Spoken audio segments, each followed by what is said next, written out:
The Friday night crowd at Bella Notte filled every table. Conversations in Italian and English blended together, punctuated by the clink of wine glasses and the scrape of silverware against ceramic plates. Sophia Mitchell moved between tables with practiced efficiency, balancing 3 plates along her left arm while her right hand grabbed a 4th. 28 years old, and she had been doing this for 3 years now. She knew every creak in the floorboards, every temperamental hinge on the kitchen door, every regular customer by name and preference. She delivered the pasta dishes to table 4 without looking down. Muscle memory. Her mind was already calculating the next move. Table 7 needed water refilled. The couple at table 9 would want dessert menus soon. The kitchen was running behind on the osso buco for table 12. But first, table 7.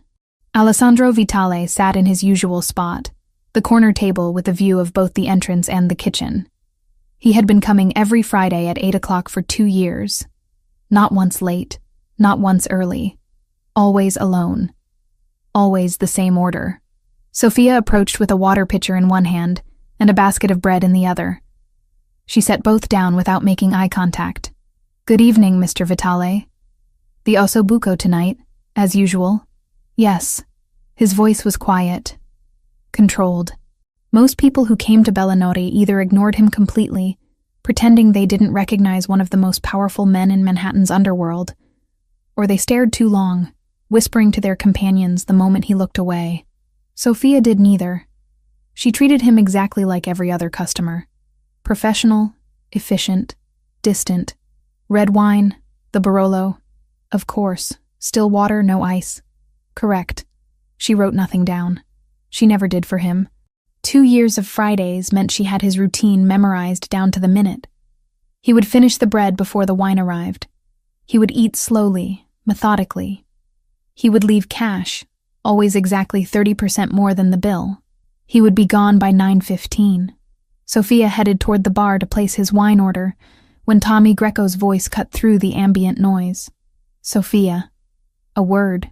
She changed direction toward the small office near the kitchen, where Tommy stood with his arms crossed. He had been managing Bella Notte for exactly 3 weeks. His uncle, the original owner, had fallen ill and handed over daily operations to his sister's son.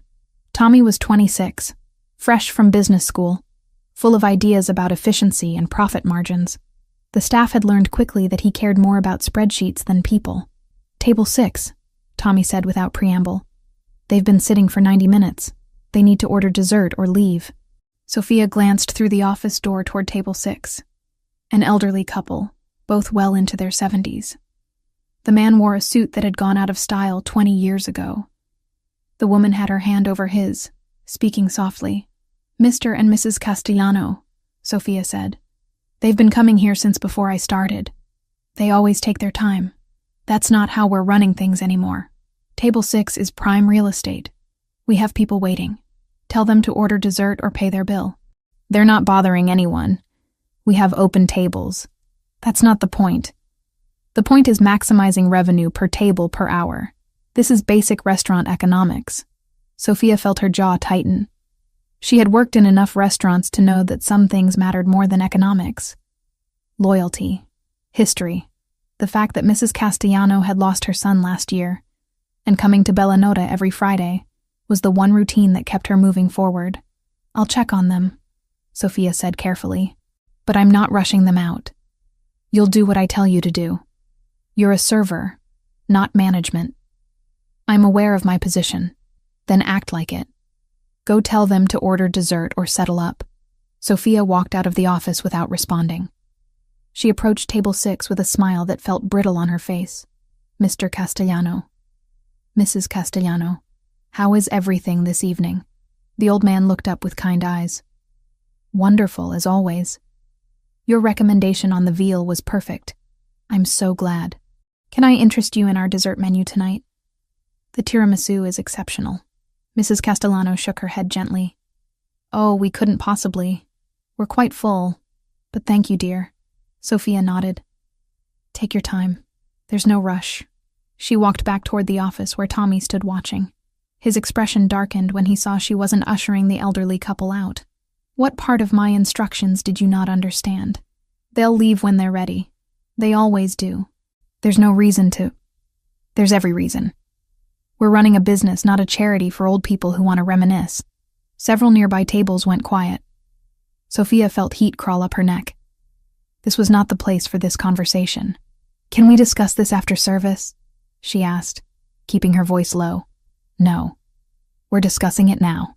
Either you do your job the way I'm telling you, or you don't work here anymore. Sophia opened her mouth to respond, but Tommy was already moving past her into the dining room. She followed, her stomach dropping as she realized what he was about to do.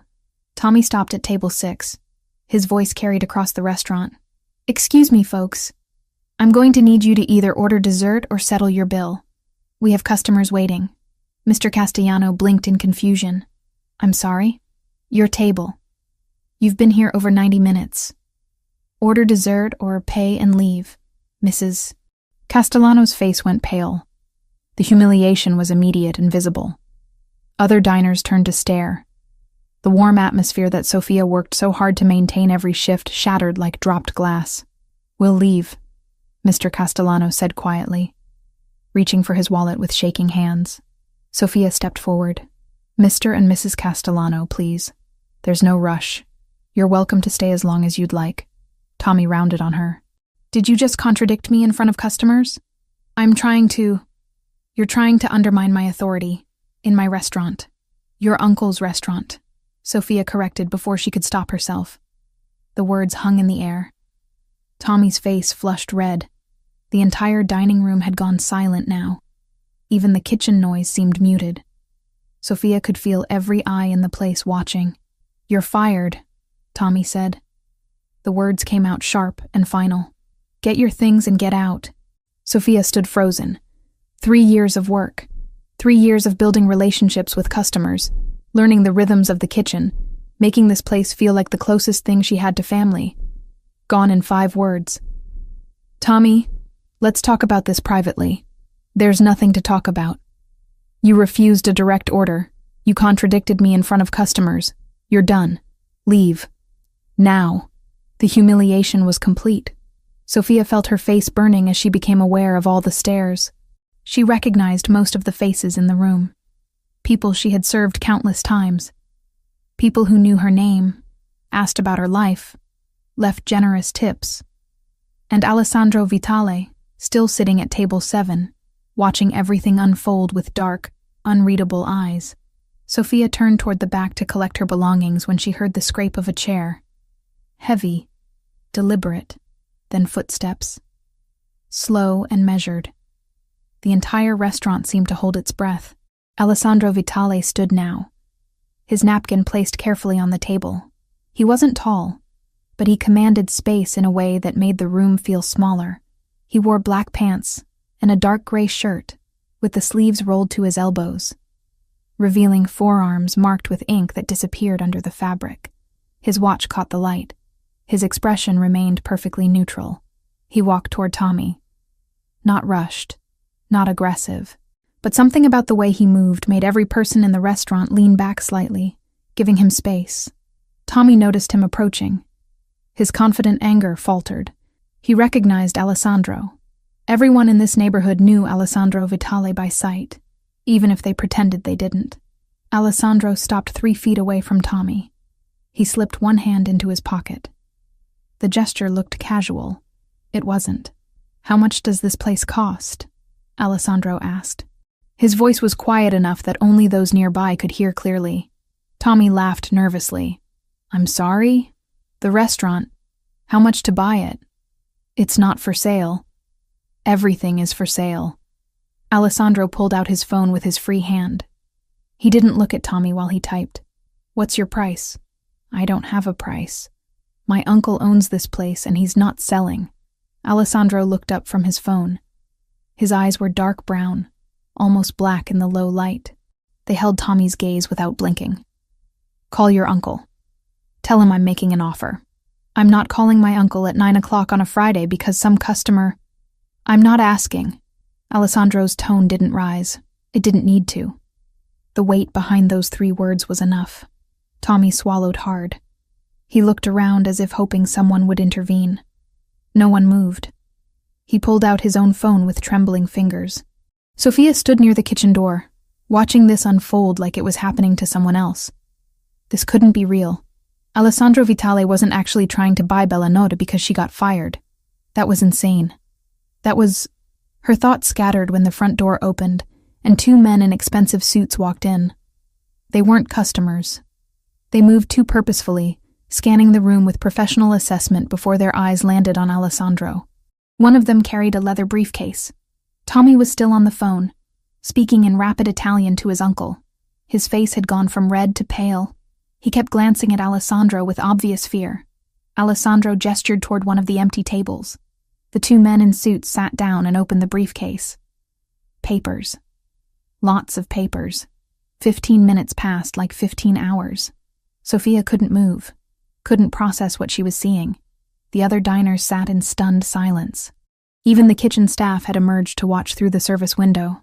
Tommy's uncle arrived in a taxi, still in his bathrobe and slippers. He was 74 years old and sick with something nobody talked about openly. He shuffled in with the help of a cane and looked at Alessandro with tired resignation. They spoke in Italian. Quick, efficient sentences. The old man kept nodding. At one point, he glanced toward Sofia with something like apology in his eyes. Then he looked at his nephew with unmistakable disgust. Papers were signed. Money was discussed in terms Sofia couldn't quite hear, but involved numbers that made her head spin. Alessandro produced a check from one of his men. Just like that. Done. Alessandro Vitale now owned controlling interest in Bellanotte. He turned to Tommy, who stood frozen near the bar. "Get your things," Alessandro said quietly. "You don't work here anymore." Tommy opened his mouth, closed it, opened it again. Nothing came out. He looked at his uncle, who had already turned away, signing the last of the paperwork with shaking hands. Now, Alessandro's voice remained soft. That made it worse somehow. Tommy grabbed his jacket from the office and walked out without another word. The door closed behind him. The sound echoed in the silent restaurant. Alessandro looked around the dining room. Everyone who had their meal interrupted tonight. "It's on the house. Stay as long as you'd like. Order whatever you'd like." He said it in English first, then repeated it in Italian. The tension broke. Conversation resumed, though quieter than before. Mr. and Mrs. Castellano still sat at table 6, holding hands and looking shell-shocked. Alessandro walked toward Sofia. She had pressed herself against the wall near the kitchen, trying to become invisible. It didn't work. He stopped in front of her, close enough that she could smell his cologne. Something woodsy and expensive. "You have your job back," he said. "If you want it." Sofia stared at him. Her mind was completely blank. He waited for a response. When she didn't give one, he nodded once as if her silence communicated something clear. Then he walked back to table 7, sat down, and picked up his fork. His ossobuco had gone cold during the chaos. He ate it anyway. Sofia remained frozen against the wall. Around her, Bellanotte slowly returned to its normal rhythm. Orders were placed. Food was delivered. The world kept turning, but everything had changed, and Sofia had no idea what she was supposed to do about it. Sofia didn't go back on Saturday. She stayed in her small apartment in Queens, staring at her phone while it buzzed with calls from the restaurant. Unknown numbers. She knew who was calling. The new owner, or his people. She let every call go to voicemail. Her hands shook when she finally listened to the messages. A man with a gruff voice said, "Mr." Vitale wanted to discuss her employment status. Another message, a woman this time, said the position was still available, and could she please return the call. The third message was just silence. Then a click. Sofia deleted them all. She spent the weekend applying to every restaurant within a reasonable commute. Her resume was solid. 3 years at Bellanotte, 5 years before that at various establishments across the city. Good references from former managers. She knew how to work a busy floor, how to read customers, how to maximize tips without being pushy. Someone would hire her. Someone always did. By Monday morning, she had 3 interviews lined up. One in Midtown, one in the Bronx, one in Brooklyn. None of them paid as well as Billionaire. None of them had the same atmosphere, the same sense of community. But that didn't matter anymore. She couldn't go back. Not after what happened. Not after Alessandro Vitale bought an entire restaurant because she got fired. The thought made her nauseated. She knew who he was. Everyone in Manhattan who paid any attention knew who Alessandro Vitale was. She had spent 2 years serving him every Friday, keeping her distance, maintaining professional walls specifically because she understood the danger of getting too close to men like him. Men who solved problems with money and violence. Men who left destruction in their wake even when they thought they were helping. And now he had pulled her directly into his orbit. She was a problem he had solved. A situation he had handled. She hated it. Hated the feeling of being owned, even tangentially. Hated that she owed him something now, whether he demanded payment or not. Saturday bled into Sunday. Sunday into Monday. Sophia went to her first interview at a steakhouse in Midtown.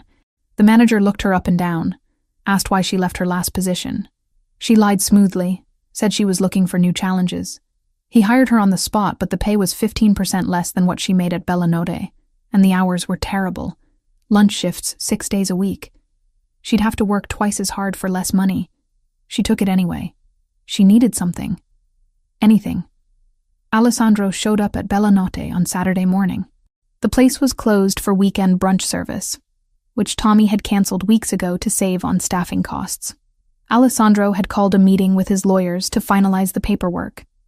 Transfer of ownership. Reorganization of management structure. Rehiring of staff that Tommy had let go. He sat in the empty dining room while 3 lawyers in expensive suits spread documents across table 7, his usual table. He signed where they told him to sign, approved budgets, made decisions about vendors and suppliers. But his mind kept drifting to the fact that Sophia Mitchell hadn't returned a single call. He shouldn't care. She was an employee, one of many. Her choice to come back or stay away should have been irrelevant to him, but it wasn't. It hadn't been irrelevant for a long time, though he had convinced himself otherwise every Friday for 2 years. When the lawyers finally packed up their briefcases and left, Alessandro sat alone in the quiet restaurant. Dust particles floated through the sunlight streaming in from the large windows. The place smelled like garlic and tomato sauce and history. His mother's restaurant had smelled the same way before Cosa Nostra Siciliana. The Sicilian Mafia took everything from them. Before she worked herself into an early grave trying to keep him fed and safe, he pulled out his phone and called Sophia again. It went straight to voicemail. He didn't leave a message this time. 3 days later, Alessandro was driving through the Bronx when he saw her. Pure chance. Or maybe not chance. He had been tracking her movements peripherally, making sure she got home safely each night, even though she didn't know it. Old habits. When you spent your life surrounded by enemies, you learned to keep track of the people you cared about. He slowed the car. She was walking out of a restaurant called Dominic's, shoulders slumped, face tired. An interview, judging by the way she checked her phone and frowned before putting it back in her purse. Alessandro pulled to the curb. He lowered the passenger window. Sophia. She jumped, startled. Then she saw who it was, and her expression closed down immediately. Walls up, defensive posture. She had been doing that around him for 2 years, and he had never pushed, never asked why. Now he wanted answers. Mr. Vitale. Get in. I'll give you a ride. No, thank you. I'm fine. It's starting to rain. It wasn't, but clouds were gathering overhead. Close enough. I said I'm fine. Alessandro put the car in park and got out. He stood on the sidewalk facing her. She took a step back instinctively. That small movement bothered him more than it should have. Why didn't you come back? He asked. I don't work for you. You did. You do. The position is still yours if you want it. Sophia laughed. It came out bitter and sharp. You can't just buy a restaurant because someone gets fired. That's insane. I can do whatever I want. That's exactly the problem. They stared at each other. A taxi honked as it passed. Somewhere nearby, a dog barked. The city moved around them while they stood locked in this strange confrontation. I know who you are, Sophia said finally. I've always known. That's why I kept my distance. Alessandro nodded slowly. I know you know. Then you understand why I can't go back. I don't want to be part of your world. I don't want to owe you anything. I don't want to be another problem you solved with money and power. Is that what you think this was? What else would it be? Alessandro considered his answer carefully. He could lie. Pretend it was just business. Pretend he bought the restaurant on impulse for reasons that had nothing to do with her. But he was tired of pretending. You were the only person in that building who treated me like a human being, he said. Not a monster, not a god. Just a man who wanted to eat his dinner in peace. For 2 years, every Friday, you gave me that. So when I saw you humiliated in front of everyone for doing the right thing, I handled it. Sophia's expression flickered. Something between understanding and fear. I don't need you to handle things for me. I know. That's one of the reasons I did it. That doesn't make sense. It doesn't have to make sense to you. It makes sense to me. Alessandro stepped closer. Not threatening.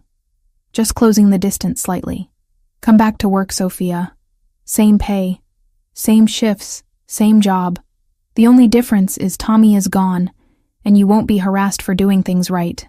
And what happens when you get bored of owning a restaurant? When you decide it's not worth your time anymore? I'm not going to get bored. How do you know? Because my mother owned a restaurant. It's the last connection I have to her. I'm not walking away from it. That stopped Sophia cold. She looked at him differently now, seeing something she hadn't noticed before. I'm sorry about your mother. So am I. The rain started. Light at first, then heavier. Sophia didn't move. Neither did Alessandro. They stood there getting wet, staring at each other while the city rushed by around them. This is still work, Sophia said finally. Nothing else. You're the owner. I'm the employee. That's the only relationship we have. Agreed. I mean it. No special treatment. No, whatever this is. Whatever this is. Sophia gestured vaguely between them. This, the attention, the buying restaurants, the showing up where I'm interviewing. It stops. Alessandro smiled slightly. I didn't show up where you were interviewing. I was driving through the Bronx on business. You just happened to walk out at the same time. You expect me to believe that? Believe whatever you want. The offer stands. Come back to work or don't. Your choice. He got back in his car. He didn't wait for her answer. He pulled away from the curb and merged into traffic, watching her in the rearview mirror until she disappeared from view. Sophia stood on the sidewalk for a long time after he left. The rain soaked through her jacket and her interview clothes. She needed to get home, needed to change, needed to think about whether she was actually going to take the job at the steakhouse in Midtown, with terrible hours and worse pay. But she already knew the answer. She had known it the moment Alessandro mentioned his mother, the moment she saw past the dangerous exterior to something raw and human underneath. 2 weeks passed. Sophia took the job at the steakhouse. She showed up every day at 10 in the morning and worked until 4, serving businessmen who barely looked at her and tipped poorly. The manager was handsy. The other servers were competitive and cold. Nobody cared about the customers the way the staff at Billionaire had. It was just transactions. Money in, food out, repeat. Her rent was due in 5 days. She counted her tips each night and came up short. Again. The steakhouse didn't bring in nearly enough to cover her expenses. She needed her old salary. She needed Bellinotta. She needed to swallow her pride. On Thursday evening, Sophia took the subway back to Manhattan. She stood outside Bellinotta for 10 minutes before finally walking in. The dinner rush was in full swing. The new staff looked overwhelmed. Alessandro had clearly rehired most of the people Tommy fired, but they were still finding their rhythm again. Alessandro sat at table 7. Of course he did. His eyes found her the moment she walked through the door. He didn't look surprised. He looked vindicated, like he had been waiting for her to come to this exact decision. Sophia walked over to his table. Her heart pounded so hard she could feel it in her throat. I'm here, she said. If the offer is still good. Alessandro set down his fork. It's still good. Same terms, just work. Nothing else. Agreed. And if I ever feel uncomfortable, I can leave. You can leave anytime you want. I'm not keeping you prisoner. Sophia nodded. She felt like she was signing a contract, written in invisible ink. terms and conditions she couldn't quite read, but knew would define everything going forward. When do I start? Tomorrow, Friday. Your usual shift. Okay. She turned to leave. His voice stopped her. Sophia. She looked back. Tommy tried to sue. He claimed I forced his uncle to sell under duress. My lawyers had a conversation with him. He dropped it. A conversation. Yes. No one got hurt. He just realized litigation wouldn't end well for him. Sophia wondered what that conversation had entailed, then decided she didn't want to know. Thank you for telling me. You should know what you're walking into. This world. My world. It doesn't play by the same rules you're used to. I know. Do you? She met his eyes. Dark and intense and completely focused on her. I've known for 2 years, Mr. Vitale.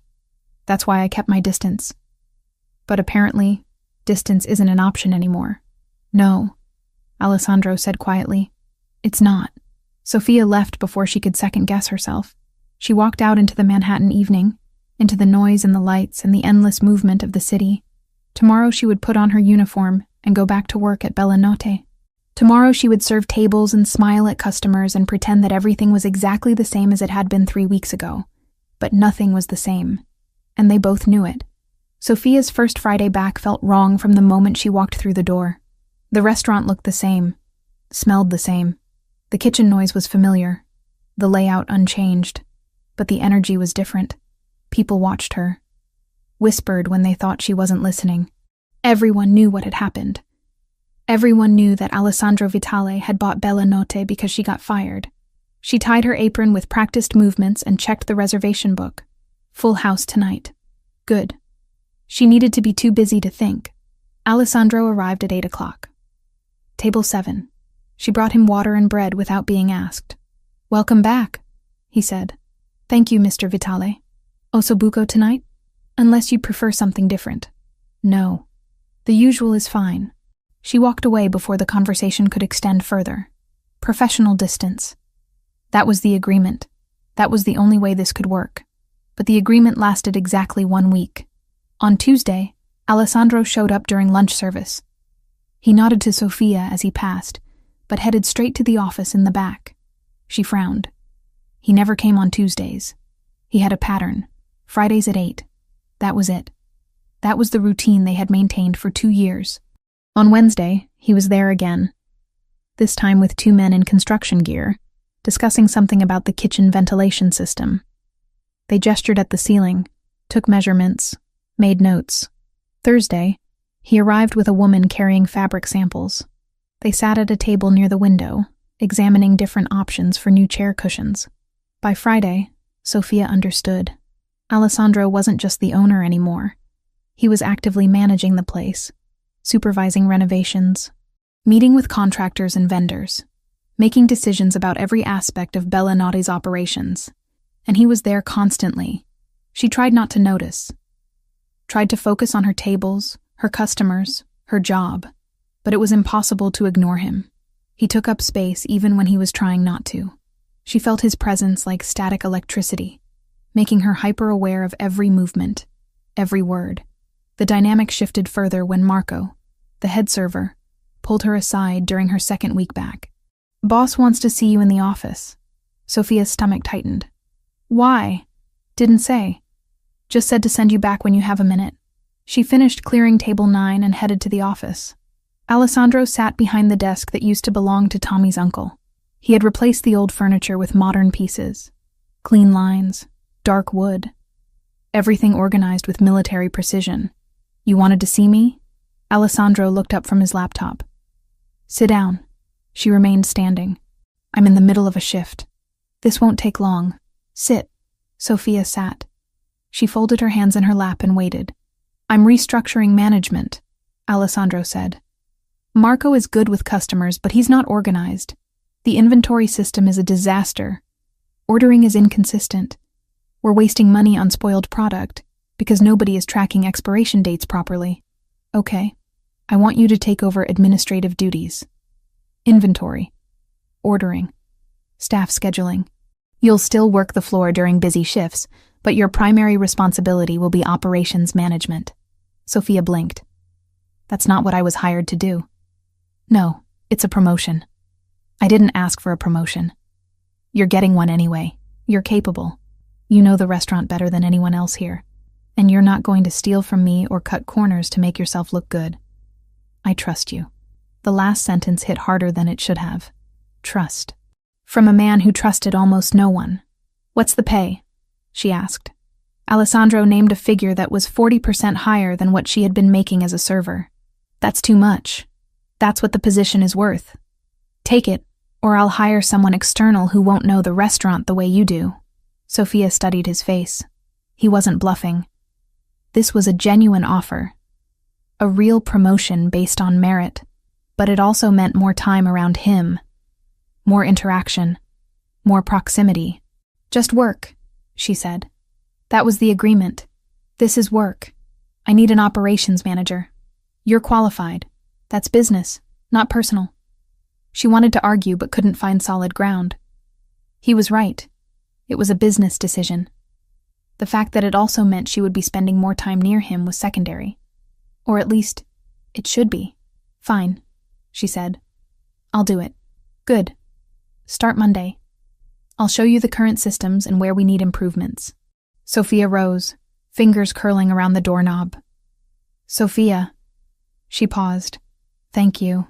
She nodded and walked out before her composure could crack. The new responsibilities came with new challenges. Sophia spent Monday morning in the office with Alessandro, learning the inventory software and reviewing vendor contracts. He sat close enough that she caught the faint edge of his cologne when he leaned in. His shoulder brushed hers when he leaned over to point at something on the screen. Small touches. Incidental. But they sent electricity through her nervous system every time. She tried to focus on the numbers, the spreadsheets, the practical details of running a restaurant, but she was intensely aware of him, the way he explained things with patient precision, the way his voice dropped slightly when he was concentrating, the way his hands moved across the keyboard with surprising grace for someone who looked like he solved most problems with violence. By Tuesday, she had identified 3 major issues with the current ordering system. By Wednesday, she had contacted new vendors to get competitive quotes. By Thursday, she realized they had a serious problem. The wine distributor canceled our account, she told Alessandro during the afternoon lull. They won't return my calls. Alessandro's expression darkened. Which distributor? Moretti's. They've been supplying Bellanotte for 15 years. Did they give a reason? No. Just an email saying they were terminating the relationship effective immediately. Alessandro pulled out his phone. He made a call in rapid Italian. His tone was clipped and cold. When he hung up, his jaw was tight. They have ties to the Lombardis, rival family. They don't want association with me. Can we find another distributor? Yes, but it will take time to build the relationship and negotiate terms. He looked at her for a long moment. I have contacts in Brooklyn. Better quality, better prices. But the meeting will need to happen in person. Okay, when? Tonight, 6 o'clock. I'll be here. No, you'll come with me. Sophia hesitated. Why do I need to be there? Because you're the operations manager. You need to understand how these relationships work. And because they'll offer better terms if they see I'm serious about the restaurant. Bringing you shows investment. She didn't like it. Didn't like the idea of being pulled deeper into his world. But he was right. If she was going to manage operations, she needed to understand all aspects of the business. Fine, but I'm driving myself. No. We go together. It's not a safe neighborhood. I've been to Brooklyn before. Not this part of Brooklyn. They took his car. A black sedan with tinted windows and leather interior that probably cost more than Sophia had earned in the past 5 years combined. She sat in the passenger seat with her hands folded in her lap, staring straight ahead. Alessandro drove in silence for the first 10 minutes. Then, without looking at her, he spoke. You're always tense around me. I'm aware. Why? You know why. Explain it to me anyway. Sophia exhaled slowly. Because men like you are dangerous. Because getting close to you means accepting a world I don't want any part of. Because no matter how normal you try to make this seem, it's not normal. None of this is normal. And yet you came back. I needed the job. You could have found another job, not one that paid as well. So you're here for the money. I'm here because I'm practical. I know what my options are. I know what I can afford to turn down and what I can't. This falls into the second category. Alessandro's hands tightened on the steering wheel. You think very little of me. I don't know you well enough to think anything about you. You've known me for 2 years. I've served you dinner for 2 years. That's not the same as knowing you. He went quiet after that. Sophia stared out the window, watching Brooklyn pass by in a blur of brownstones and graffiti and corner stores. The neighborhood changed gradually. Nicer buildings gave way to rougher blocks. More security bars on windows. More people lingering on corners with watchful eyes. Alessandro pulled up to a building that looked like a social club from the outside. Unmarked door. No sign. Just an address number barely visible in the fading light. He parked and turned to her. When we go inside, let me do the talking. If they ask you direct questions, answer honestly but briefly. Don't volunteer information. Don't stare at anything too long. Just follow my lead. You're scaring me. Good. Fear keeps you alert. Alert keeps you safe. They walked inside together. The interior was dimly lit and smelled like cigars and expensive whiskey. Men in expensive suits sat at small tables playing cards. A long bar stretched along one wall. Everyone looked up when Alessandro entered. Some nodded. Others looked away quickly. A man in his 60s approached them, well-dressed, silver hair, warm smile that didn't quite reach his eyes. Alessandro, good to see you. Vincent, thank you for meeting on short notice. Of course, anything for Vitale family. His eyes shifted to Sophia. And who is this? Sophia Mitchell. She manages operations at Bellinote. She'll be handling our account moving forward. Vincent extended his hand. Sophia shook it. His grip was firm, but not aggressive. Welcome, Miss Mitchell. Please, sit. We'll discuss business over drinks. They sat at a table in the corner. Vincent ordered wine. The good stuff. The kind that came without a price tag because if you had to ask, you couldn't afford it. Alessandro explained what they needed. Consistent supply, quality products, competitive pricing. Vincent listened with the patience of someone who had heard 1,000 similar requests. But when Alessandro mentioned specific wines, specific vintages, Vincent's expression changed. Interest sparked. You know your wines. My mother taught me. She believed good food deserved good wine. Smart woman. She was. They talked for 40 minutes. Sophia mostly listened, occasionally answering questions about volume and delivery schedules. But she watched how men approached Alessandro with deference, how his posture never fully relaxed, how his eyes tracked every person who moved through the room. This was his world. Power and respect built on foundations she couldn't see but could feel. Violence lurking under every polite conversation. Danger wrapped in expensive suits and good manners. Vincent offered terms that were significantly better than what Moretti's had been providing. 30% better. Sophia knew enough about restaurant operations to recognize the discount for what it was. Favor trading, relationship building, currency that had nothing to do with money. We have a deal, Alessandro said, shaking Vincent's hand. Pleasure doing business with you. And Miss Mitchell, if you need anything, you call me directly. Alessandro's people are my people.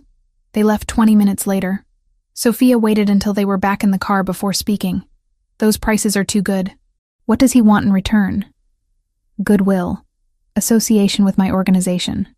Future favors that may or may not ever be called in. That's not how normal business works. I never claimed this was normal business. Sophia leaned her head against the seat. She felt exhausted. Drained. Like she had just run a marathon in heels. You were right, she said quietly. I wouldn't have gotten those prices on my own. No, you wouldn't have. So I guess I should thank you. You don't have to thank me. You're working for me. I'm giving you the resources to do your job properly. That's how this is supposed to work. They drove back to Manhattan in silence. Sophia processed everything she had seen. Everything she now understood about the world Alessandro operated in. It was exactly as dangerous as she had feared. maybe more so, but it was also effective. Efficient. Built on relationships and loyalty in ways that conventional business never could be. When they pulled up outside Bellanotte, Sofia reached for the door handle. "Wait," Alessandro said. She turned. "You did well tonight. You didn't panic. You didn't ask stupid questions. You represented the restaurant professionally. Is that surprising?" "No, but I wanted you to know I noticed." Sofia nodded. She got out of the car and walked toward the restaurant. Her shift was over, but she had left her bag inside. She needed to grab it before heading home. The dinner rush was winding down. Only a few tables remained occupied. Marco was handling them easily. Sofia grabbed her things from the office and was heading toward the exit when she heard shouting from the kitchen. She pushed through the swinging door to find Chef Antonio and his sous chef screaming at each other in Italian. Pans clattered. Someone slammed a knife down on the cutting board. "What's going on?" Sofia demanded. "He's quitting." Antonio gestured wildly at the sous chef. "Middle of service, coward!" The sous chef ripped off his apron and threw it on the floor. "I'm done working for a psycho. Find someone else." He stormed out through the back door.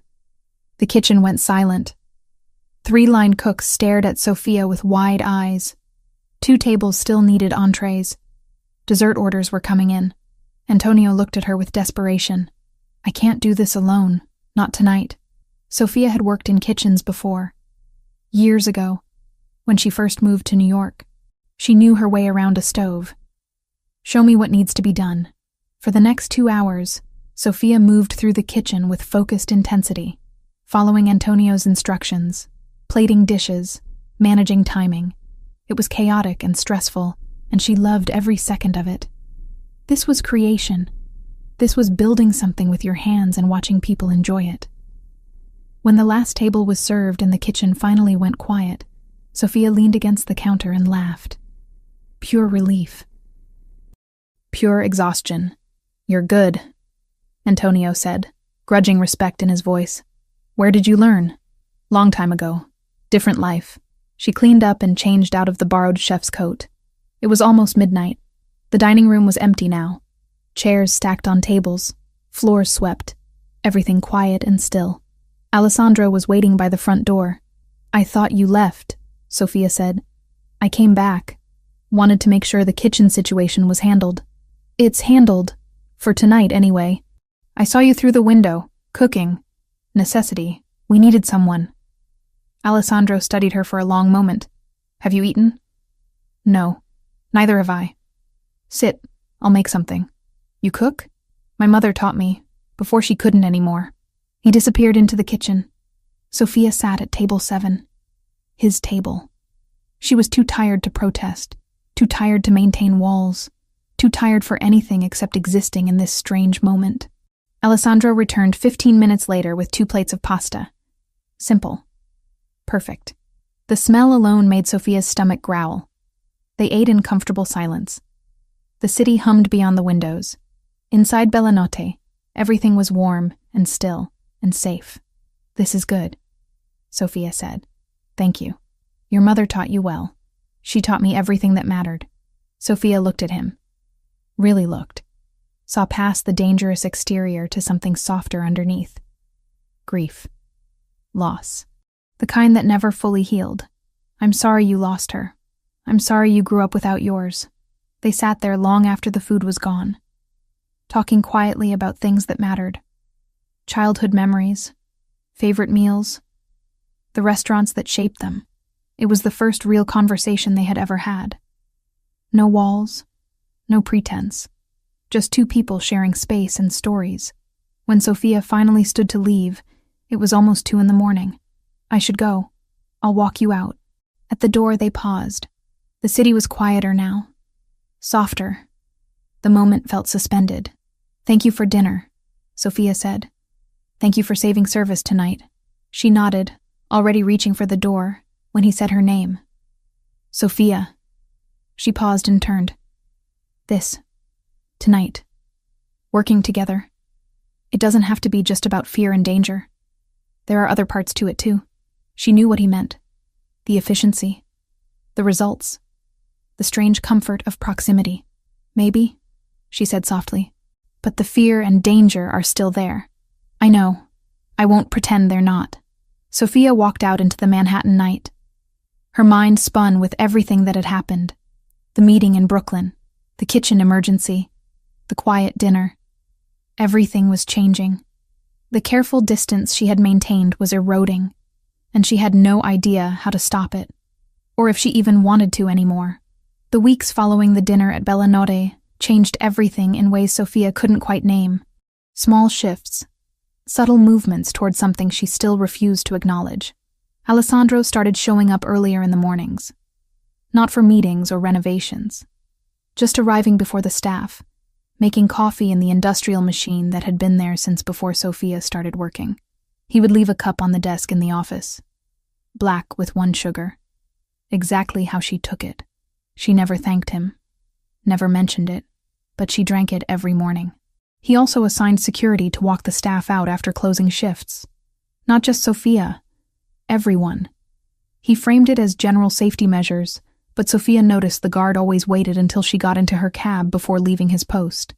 The air conditioning in the kitchen had been broken for 8 months. 3 different repair companies had come and left, saying the system needed complete replacement. Too expensive. Not worth it. Within a week of Alessandro taking over, new units were installed. Top of the line. The kitchen staff nearly cried with relief. Sophia watched these gestures accumulate. Small kindnesses wrapped in practical justifications. He never drew attention to them, never asked for gratitude or acknowledgement. He just did them and moved on. It made maintaining distance infinitely harder. One Thursday evening, after the dinner rush had cleared and most of the staff had gone home, Sophia was doing inventory in the walk-in refrigerator. Clipboard in hand, counting produce, checking expiration dates. The cold air felt good after hours on the hot floor. She didn't hear Alessandro enter until he spoke. "You're working late." She jumped, nearly dropping the clipboard. "You scared me." "Sorry, I saw the light on. Just finishing inventory. We're low on fresh basil and the tomatoes from our usual supplier aren't good quality anymore. I'm looking for alternatives." Alessandro leaned against the doorframe. He wore dark jeans and a black shirt with the sleeves rolled up. Casual. She had never seen him casual before. "You care about this place," he observed. "It's my job to care." "No. You could do your job adequately without caring this much." "This is different," Sophia continued counting, trying to ignore how aware she was of him standing there. The refrigerator suddenly felt smaller, more intimate. "Restaurants were the first places that felt like home to me," she said, not looking up from her clipboard. "I learned early that if you worked hard and showed up on time, people would give you a chance. Didn't matter where you came from or what your story was. Just mattered that you did the work." "Where did you come from?" She hesitated. This was personal. Too personal. But something about the late hour and the cold air, and the fact that he had shared pieces of his own story made her answer. "Foster care. 7 different homes between ages 6 and 18. Some better than others. None of them permanent." Alessandro went very still. "Your parents?" "Mother lost custody when I was 6. Neglect. Drug addiction. I don't know where she is now. Don't want to know. Father was never in the picture." "I'm sorry. Don't be. I survived. Some kids don't." "Surviving isn't the same as living." Sophia finally looked up at him. His expression was open. Genuinely concerned. No pity. Just understanding. "No," she agreed quietly. "It's not. But you learn to take what you can get." Alessandro pushed off the doorframe and walked into the refrigerator. The temperature dropped further when the door closed behind him. He stood close enough that Sophia could see the details she usually missed. A small scar above his left eyebrow. Flecks of gold in his dark brown eyes. The way his jaw tightened when he was thinking. "My mother had a restaurant," he said. "Nothing fancy. Small place in Little Italy. She made everything from scratch. Spent 16 hours a day in that kitchen. What happened to it? My father was killed when I was 12. Cosa Nostra Siciliana. The Sicilian Mafia. Wrong place, wrong time. Caught in crossfire meant for someone else. After he died, my mother tried to keep the restaurant going, but the Sicilians wanted protection money she couldn't afford. They burned the place down when she refused to pay. Sophia's chest tightened. That's horrible. She worked 3 jobs after that. Cleaning offices, washing dishes, taking any work she could find to keep me fed and in school. Worked herself to death, literally. Heart attack at 46 from exhaustion and stress. Alessandro, I was 19. Had just joined Vitale organization. Low level, running errands, learning the business. When she died, I promised myself I would never be powerless again. Never let anyone take what was mine. Never fail to protect the people I cared about. He looked directly at her. The intensity in his gaze made her breath catch. That's why I bought Billionaire, not just because of what happened to you. Because this place reminds me of her restaurant. The smell, the sounds, the way the kitchen feels alive during service. Being here makes me feel connected to her again. Sophia set down the clipboard. I didn't know. I don't tell many people. But you should understand why this matters to me. Why I'm not walking away from it. They stood in the cold refrigerator, sharing space and stories and a silence that felt heavier than any conversation. Sophia realized she was shivering. Not from the temperature. From proximity. From the way Alessandro was looking at her like she was something precious that might break. You're cold, he said. I'm fine. You're shaking. It's a refrigerator. That's what happens. He smiled slightly. Come on, let's get out of here before we both freeze. They walked back into the kitchen. The warmth hit Sophia's skin like a physical force. She rubbed her arms, trying to restore circulation. Alessandro watched her. Coffee? It's almost 11. So? I won't sleep. Neither will I. Keep me company anyway. Sophia should have said no, should have grabbed her things and gone home. But she didn't want to. For the first time in 2 years, she wanted to stay in his presence, wanted to keep talking, wanted to see what else lived beneath the surface of Alessandro Vitale. They sat in the empty dining room. Alessandro made espresso using the machine behind the bar. He brought 2 small cups and sat across from her at table 7. Tell me about the foster homes, he said. Which one was worst? The third one. Father was angry. Mother pretended not to notice. I lasted 4 months before they sent me back. And the best? The last one. Mrs. Huang. She was older. Widowed. Took in foster kids because her own children had grown and moved away. She taught me to cook. Basic stuff. How to make fried rice. How to time vegetables so they stayed crisp. She's the reason I wanted to work in restaurants. Do you still talk to her? She died 6 years ago. But I visit her grave on her birthday. Bring flowers. Tell her about my life. Alessandro's expression softened. She would be proud of how far you've come. I hope so. They drank their espresso in comfortable silence.